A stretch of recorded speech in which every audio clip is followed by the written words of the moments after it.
Hi friends, welcome back to my channel Pavitra cooking and vlogs ಚಾನಲ್ಗೆ ಎಲ್ಲರಿಗೂ ಸ್ವಾಗತ.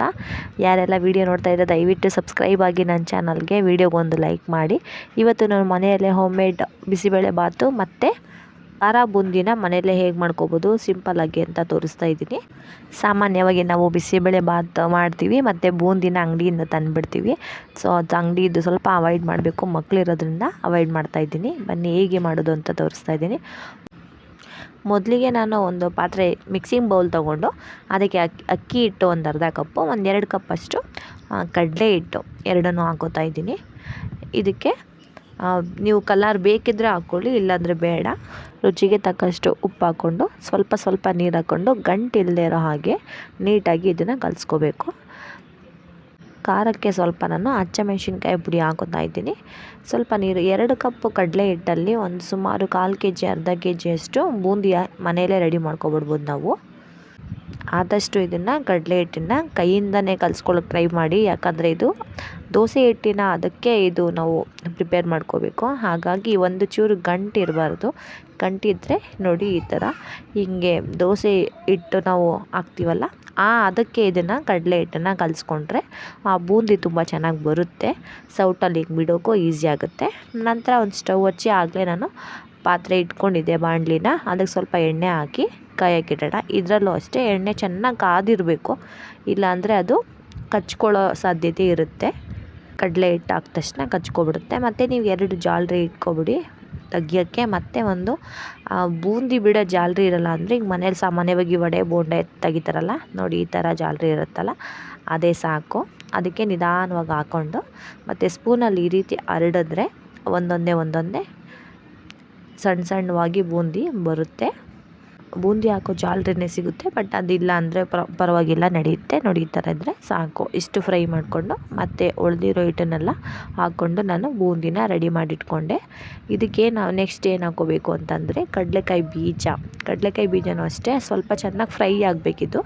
ಚೆನ್ನಾಗಿ ಫ್ರೈ ಮಾಡಿ ಅದು ಕಲರ್ ಚೇಂಜ್ ಆಗೋವರೆಗೂ ಸ್ವಲ್ಪ ಫ್ರೈ ಮಾಡಿ ಅದನ್ನು ಕೂಡ ನಾನು ಈ ಬೂಂದಿ ಮಾಡಿ ಇಟ್ಕೊಂಡಿದ್ನಲ್ಲ ಅಲ್ಲಿಗೆ ಶಿಫ್ಟ್ ಮಾಡ್ಕೊತಾ ಇದ್ದೀನಿ. ಆನಂತರ ಇದಕ್ಕೆ ಹುರ್ಗಡ್ಲೆ ಎಣ್ಣೆಗೆ ಹಾಕಿದ ತಕ್ಷಣ ಸ್ವಲ್ಪ ನೊರೆ ಬರುತ್ತೆ.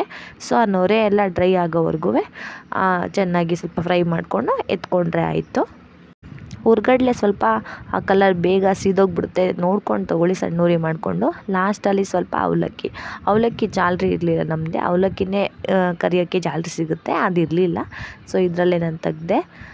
ನೋಡಿ ಸ್ವಲ್ಪ ಅವಲಕ್ಕಿ ಹಾಕ್ಕೊಂಡು, ಎಣ್ಣೆ ಜಾಸ್ತಿ ಇಳಿತದೆ ಅವಲಕ್ಕಿ, ಸೊ ಹಾಗಾಗಿ ಸ್ವಲ್ಪ ಹಾಕ್ಕೊಂಡೆ ನಾನು ಟೇಸ್ಟಿಗೆ ಇರಲಿ ಅಂತೇಳಿ. ಇಷ್ಟೇ.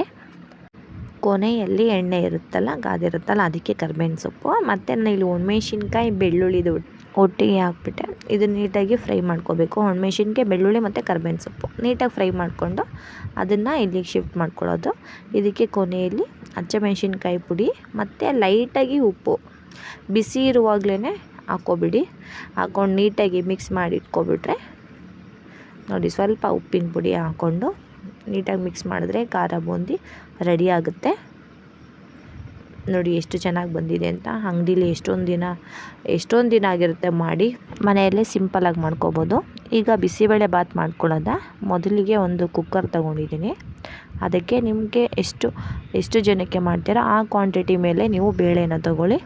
ನಾನಿಲ್ಲಿ ಒಂದು ಕುಕ್ಕರ್ಗೆ 1 ಲೋಟದಷ್ಟು ಬೇಳೆನ ಹಾಕ್ಕೋತಾ ಇದ್ದೀನಿ. ನೀರು ಹಾಕಿ ಚೆನ್ನಾಗಿ ಇದನ್ನು ಮತ್ತೆ ವಾಶ್ ಮಾಡ್ಕೊಂಡು ಬರ್ತೀನಿ. ತರಕಾರಿ ಬೇಳೆ ಅಕ್ಕಿ ಎಲ್ಲ ಒಟ್ಟಿಗೆ ಹಾಕ್ತಾರೆ, ಸೊ ಒಂದೊಂದು ಬೇಳೆ ಬೇಯೋದಿಲ್ಲ, ಕೆಲವೊಂದು ನೀರಿಗೂ ಕೂಡ ಬೇಳೆ ಬೇಯೋದಿಲ್ಲ. ಹಾಗಾಗಿ ನಾನು ಏನು ಮಾಡ್ತೀನಿ, ನೀಟಾಗಿ ಚೆನ್ನಾಗಿ ತೊಳ್ಕೊಂಡೆ ಫಸ್ಟು ಬೇಳೆನ 1 ಕೂಗು ಬೇಯಿಸ್ಕೊಬಿಡ್ತೀನಿ. ಬೇಳೆ ಚೆನ್ನಾಗಿ ಬೆಂದಾಗ ಟೇಸ್ಟ್ ಚೆನ್ನಾಗಿರುತ್ತೆ. 1 ಕೂಗಾದಮೇಲೆ ನೋಡಿ ಇಷ್ಟು ಬೆಂದಿದ್ರೆ 1 ಕೂಗೆ ವಿಷಲ್ಗೆ ಬೆಂದಿರುತ್ತೆ. ಆನಂತರ ಇಲ್ಲಿ ನಾನು ತರಕಾರಿಗಳನ್ನ ನೀಟಾಗಿ ಕಟ್ ಮಾಡಿ ತೊಳೆದಿಟ್ಕೊಂಡಿದ್ದೆ. ಇದಕ್ಕೆ ಬಟಾಣಿ, ಟೊಮೊಟೊ, ಕ್ಯಾರೆಟು ಮತ್ತು ಬೀನ್ಸು, ಗೆಡ್ಡೆಕೋಸು ಏನು ತರಕಾರಿ ಇರುತ್ತೆ ನಿಮ್ಮ ಮನೇಲಿ ಅದು ಹಾಕಿ, ಕ್ಯಾಪ್ಸಿಕಮ್ 1 ಬಿಟ್ಟು ಇನ್ನೆಲ್ಲ ಥರದ ತರಕಾರಿಗಳನ್ನ ಹಾಕ್ಕೋತಾ ಇದ್ದೀನಿ. ನೋಡಿ ಚೆನ್ನಾಗಿ ಮಿಕ್ಸ್ ಮಾಡ್ಕೋಬೇಕು ಅದನ್ನು. ನಾನು ಸ್ಟವ್ ಆಫ್ ಮಾಡಿರಲಿಲ್ಲ, ಹಾಗೆ ಬಿಸಿಲೇನೆ ಕುಕ್ಕರ್ಗೆ ಹಾಕ್ತಾಯಿದ್ದೀನಿ. ಮತ್ತು ಅಕ್ಕಿನೂ ಕೂಡ ಚೆನ್ನಾಗಿ ನೀಟಾಗಿ ತೊಳ್ಕೊಂಡು ಎತ್ತಿಟ್ಕೊಂಡಿದ್ದೆ, ಅದನ್ನು ಕೂಡ ಹಾಕ್ತಾಯಿದ್ದೀನಿ. ಅದಕ್ಕೆ ಸ್ವಲ್ಪ ಉಪ್ಪು ಹಾಕ್ತಾಯಿದ್ದೀನಿ. ತರಕಾರಿಗೆ ಮತ್ತು ಅನ್ನಕ್ಕೆ ಸ್ವಲ್ಪ ಉಪ್ಪು ಹಿಡಿಬೇಕಲ್ಲ, ಹಾಗಾಗಿ ಉಪ್ಪು ಹಾಕ್ತಾಯಿದ್ದೀನಿ.